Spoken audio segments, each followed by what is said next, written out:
Bismillahirrahmanirrahim. Assalamualaikum warahmatullahi wabarakatuh. Waalaikumsalam warahmatullahi wabarakatuh. Ya Rabbi bil Mustafa balligh maqasidana waghfir lana ma madha ya wasi'al karami.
Bismillahirrahmanirrahim.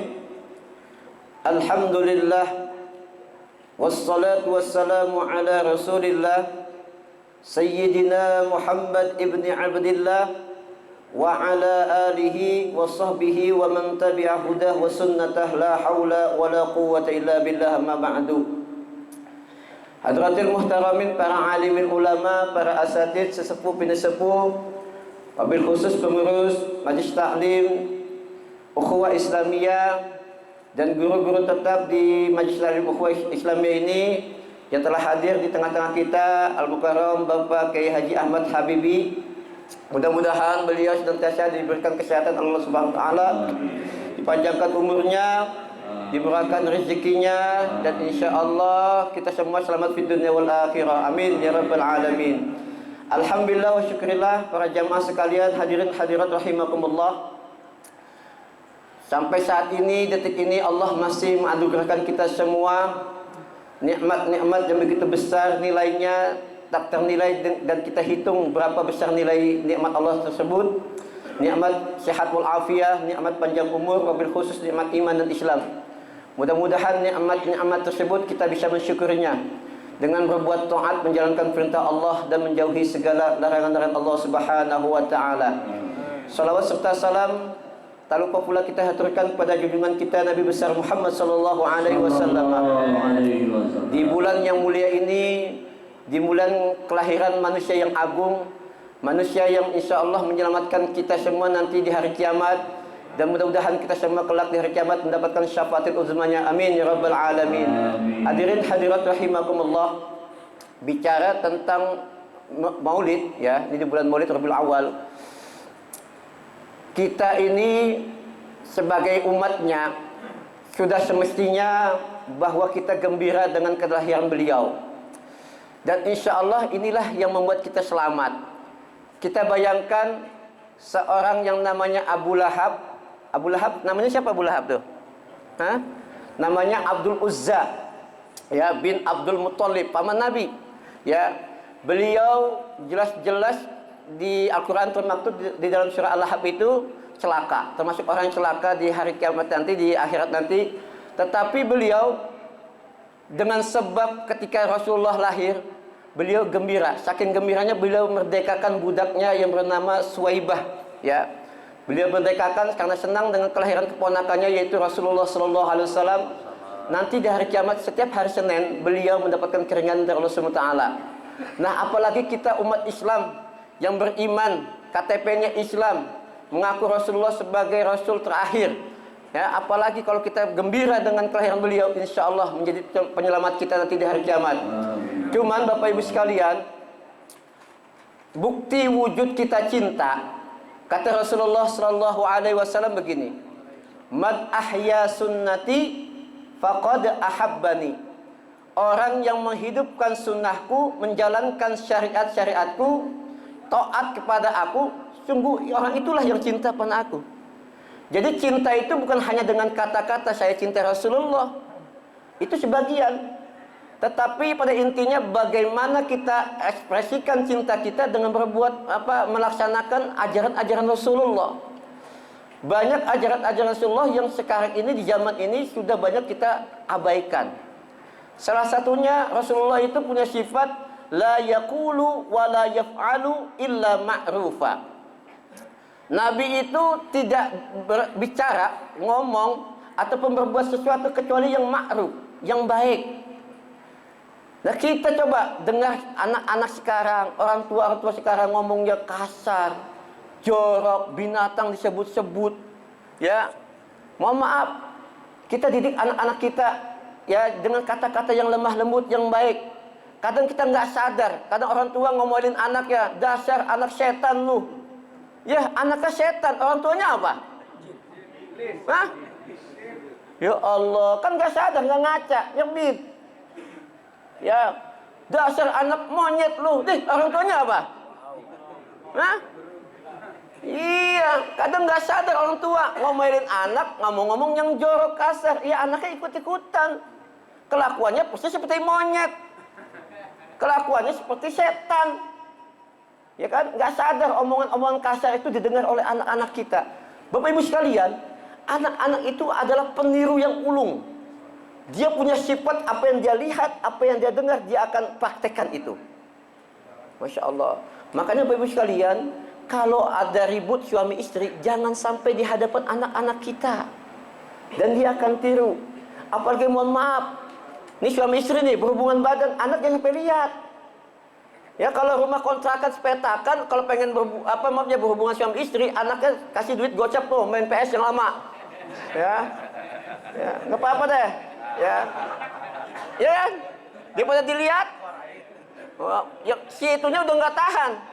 Waduh, gimana caranya? Kasih gua gocap, yo main PS yang lama nggak apa-apa dah. Ya, udah rumah petakan nggak ada sekat, gimana coba? Dilihat. Ini kejadian Bapak di Koja itu. Ada anak kecil menirukan adegan orang tuanya. Ditanya, Tong, kok gini? Tadi malam bapak itu sama emak gitu ngomongnya. Tuh, lihat Bapak Ibu sekalian, anak kecil itu ada peniru yang ulung. Apa yang dia lihat akan dia praktekkan. Coba anak-anak sering nonton Upin Ipin, coba ngomongnya. Persis kayak Upin Ipin. Betul, ya kan? Yang jadi apa yang Ultraman, jadi Ultraman dia.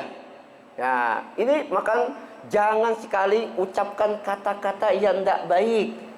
Ya, ingat, ucapan orang tua terutama ibu adalah doa. Doa. Dan ini jangan sampai terucap kata-kata yang tidak baik terhadap anak-anak kita. Dan itu jadi doa. Makanya jadi orang tua kudu sabar sama anak. Sejelek-jelek apapun, senakal-nakal apapun anak kita, sebadung apapun anak kita, ucapkan kata-kata yang baik. Ini kejadian di daerah Jawa Timur. Ini anak nakalnya luar biasa, liwat. nakal, saking badungnya, emaknya lagi ngulek sambal, dikencingin. Ngulek sambal dikencingin, bayangin. Allahu Akbar. Coba mama di warakas, ditimpuk tuh lokasinya. Paling enggak diolesin tuh sambalnya. Masya Allah. Tapi ini orang tua ibunya sabar. Sabar bukan ini. Apa kata ibunya? Nah, insya Allah kamu jadi anak soleh. Jadi kiai nanti nak. Jadi kiai. Bener, udah gede jadi kiai. Jadi kiai itu anak. Senakal apapun anak kita ucapkan kata-kata yang baik. Jangan terucap kata-kata yang mohon maaf, yang menjadi doa buat mereka. Nah, insya Allah kau jadi menteri nak, ya. Insya Allah jadi presiden, minimal jadi presiden taksi gitulah, ya. Ya. Jadi apa? Sebut yang baik-baik. Jadi orang kaya, kamu nak kaya yang dermawan, ucapkan itu. Ya, jadi soleh soleha.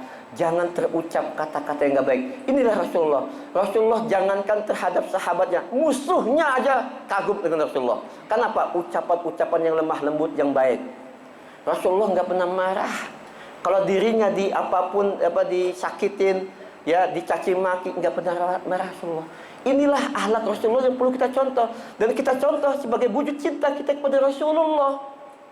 Jangan ngomong doang cinta sama Rasulullah, tapi prakteknya nggak ada. Ngomongnya kasar, mohon maaf, goblok, tolol, itu ini contoh ya, jangan diinin. Itu nggak baik, ya. Bahkan kalau bisa ngomong sama anak itu jangan pakai elu gua, pakai saya, kamu, ya. Saya mau maaf nih, saya dari 9 saudara, kayaknya cuma saya waktu masih hidup ya orang tua saya. Kamu jangan ngomong elu gua ya, pakai saya, kamu. Alhamdulillah, saya nggak pernah ngomong sama yang lebih kecil aja, nggak ngomong elu gua. Saya, kamu. Ajarkan mereka dengan kalimat-kalimat seperti itu. Anak-anak kita didik semuanya dengan pendidikan yang baik, ya, ucapan yang baik. Ya, dan juga wala yaf'alu illa ma'rufa. Rasulullah itu berbuat sesuatu yang baik-baik. Ya, enggak pernah Rasulullah berbuat yang kasar, usil, iseng, ya, sama orang lain, sehingga mereka kagum sama Rasulullah dengan keluhuran akhlak beliau. Itu yang pertama. Wujud kita cinta kepada Rasulullah sallallahu alaihi wasallam. La yaqulu wa la yaf'alu illa ma'rufa.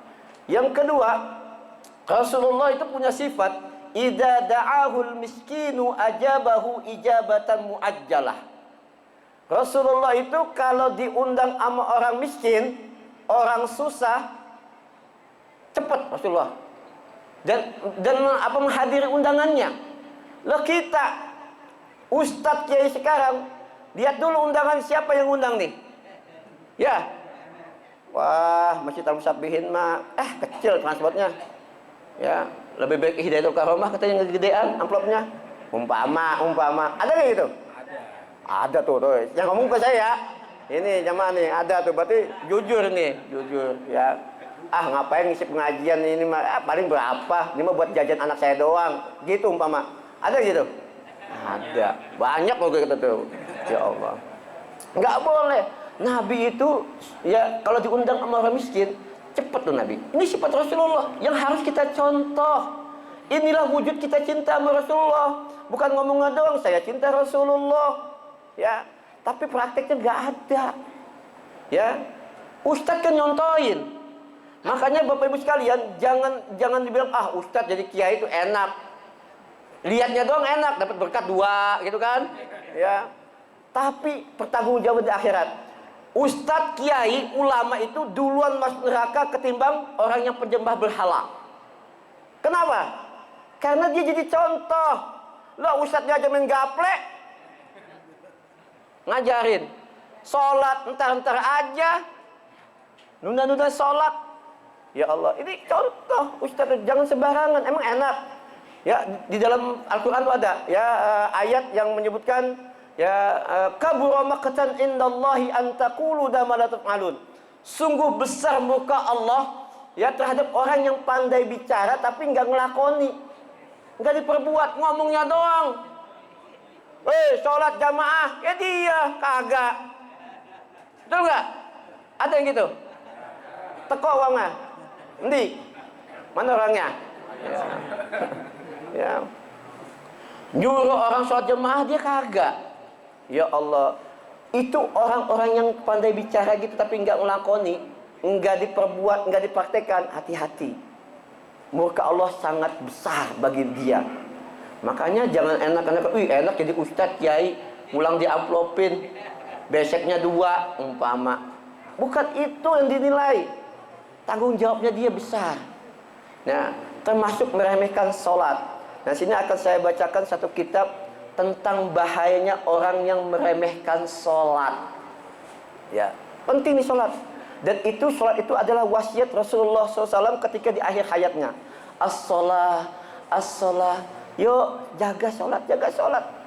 Ketika dibisikkan kepada Sayyidina Ali, ya, yuk, jaga sholat, sholat. Kadang kita mohon maaf, masjidnya megah, indah, jamaahnya alhamdulillah penuh. Sendalnya sampai keluar-luar. Sendalnya, orangnya nggak tahu. Ya Allah, apalagi subuh, masya Allah jemaah subuh bisa dihitung sama jari.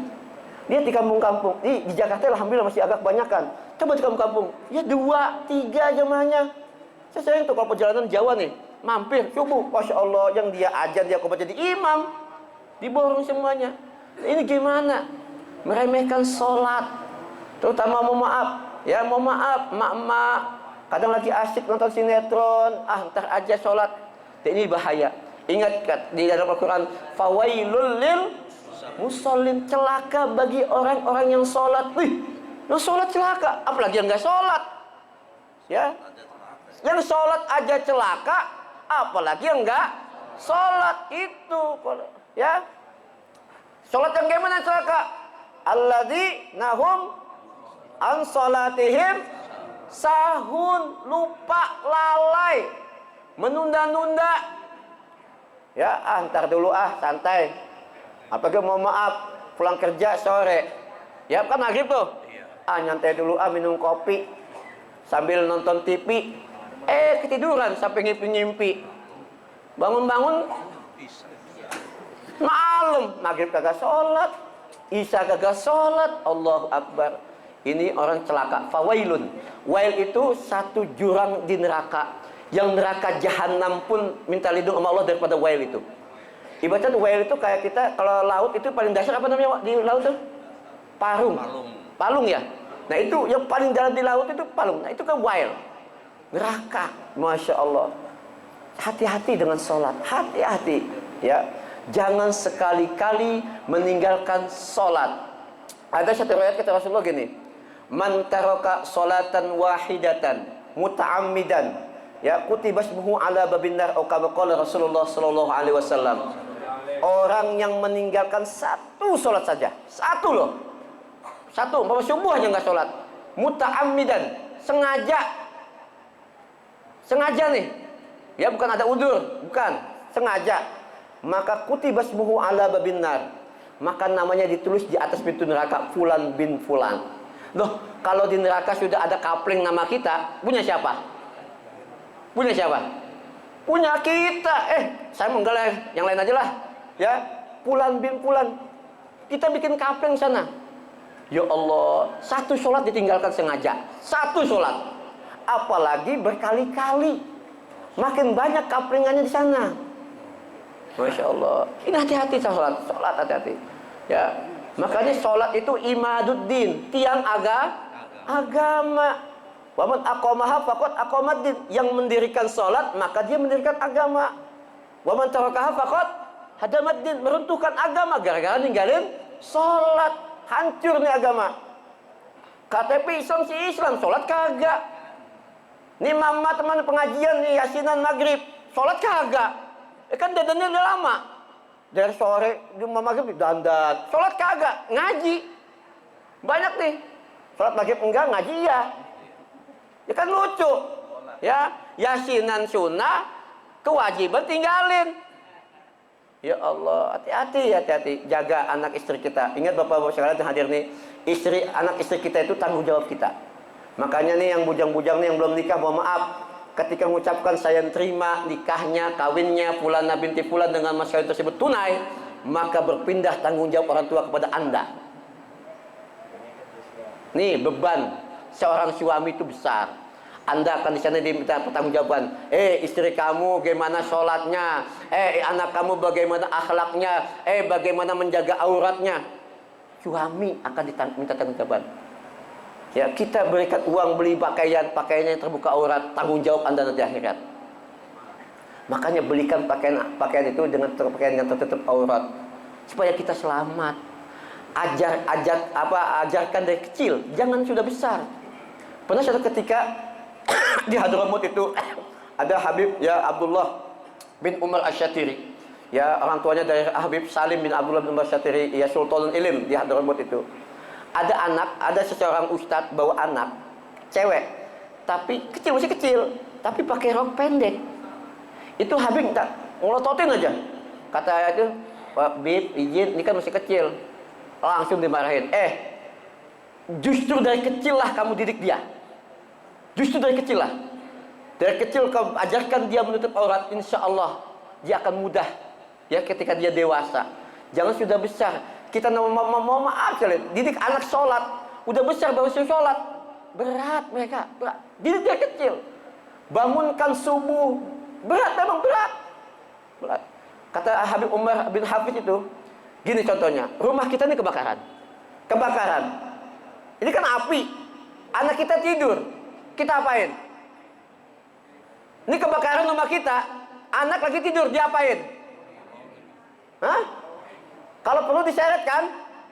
Kalau perlu diseret. Itu baru api dunia kata beliau. Apalagi api akhirat. Anak dibiarkan enggak sholat. Na'udzubillah min dzalik. Tanggung jawab suami. Seorang suami, anak seret sholat. Ya Allah, suruh sholat. Paksa, memang di awal itu Allahumma paksain. Puasa juga gitu. Udah gede suruh puasa. Saya yakin bolong-bolong. Didik dari kecil tuh puasa. Ya, ini hadis bin Ni'mah. Anak saya itu puasa Ramadan dari umur 2 tahun. Full sampai maghrib dan 1 bulan full. Nggak ada batal. 2 tahun. Ya. Kata orang, Pak Ustadz tega amat. Tanya aja anaknya tuh main. Ya. Anaknya. Malah sampai Idul Fitri. Kok kita nggak puasa? Ini lebaran, nak. Lebaran. Nggak boleh puasa. Tuh, dari 2 tahun. Tega nggak tega. Tapi dia senang. Ada strateginya. Anak puasa dari kecil itu ada strateginya. Saya dididik dari orang tua saya seperti itu. Saya praktekkan dengan anak saya. Alhamdulillah berhasil. Dari kecil, 2 tahun udah puasa Ramadan full sampai maghrib. Dan 1 bulan full. Nggak ada batal. Ayo, siapa yang tega? Bukan yang tega. 2 tahun, habis selesai nyapi, susu, puasa. Nah inilah akhlak Rasulullah. Hati-hati. Jangan sekali-kali meremehkan tentang sholat. Saya wanti-wanti ini pesan Rasulullah. Sholat, jaga sholat. Terutama sholat jamaah. Kalau enggak bisa kamu sholat ke masjid, ya di rumah sama anak istri, minimal itu. Minimal. Sholat. Jangan cuma ngomong doang cinta sama Rasulullah, tapi prakteknya enggak ada. Ya, enggak ada. Yuk kita buktikan bahwa kita cinta kepada Rasulullah. Man ahya sunnati faqad ahabbani. Orang yang menghidupkan sunnah Rasulullah, sungguh dia orang cinta kepada aku, kata Rasulullah. Konsekuensinya orang cinta Rasulullah, wa man ahabbani kana ma'i fil jannah. Orang yang cinta Rasulullah nanti di akhirat, di hari kiamat nanti akan bersama Rasulullah dalam surga. Amin. Mudah-mudahan hadir sini termasuk penghuni surga. Amin. Mudah-mudahan kita semua selamat di dunia wal akhirah. Ya, karena ini guru kita sudah menunggu. Kita akhiri dengan majlis ini dengan talqinul dzikir. Mudah-mudahan kita minta kepada Allah Subhanahu wa taala, mudah-mudahan Allah jaga iman Islam kita. Allah jaga iman Islam anak istri kita, keluarga kita. Allah kabulkan segala hajat-hajat kita. Allah mudahkan segala urusan kita. Allah jadikan keluarga kita keluarga yang sakinah dengan mawaddah dan rahmah. Dan Allah jadikan anak-anak kita anak-anak yang saleh dan salehah. Dan mudah-mudahan kita semua yang hadir sini bisa pergi ke Mekah, bisa ziarah ke makam Nabi di Madinah. Dan mudah-mudahan kita semua selamat di dunia wal akhirah. Yang punya penyakit Allah sembuhkan penyakitnya. Dan insya Allah kita semua mati dalam keadaan husnul khatimah. Qala Rasulullah sallallahu alaihi wasallam, afdalu ma qultu ana wan nabiyyuna min qabli, la ilaha illallah. La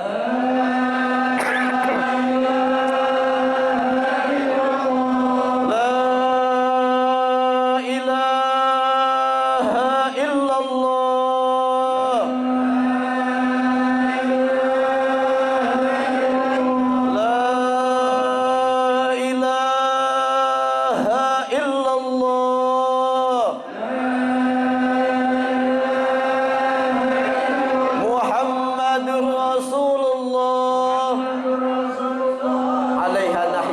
عليها نموت وعليها نبعث إن شاء الله تعالى من العاملين. اللهم انفعنا بما علمتنا وعلمنا ما جهلنا وارزقنا علما نافعا.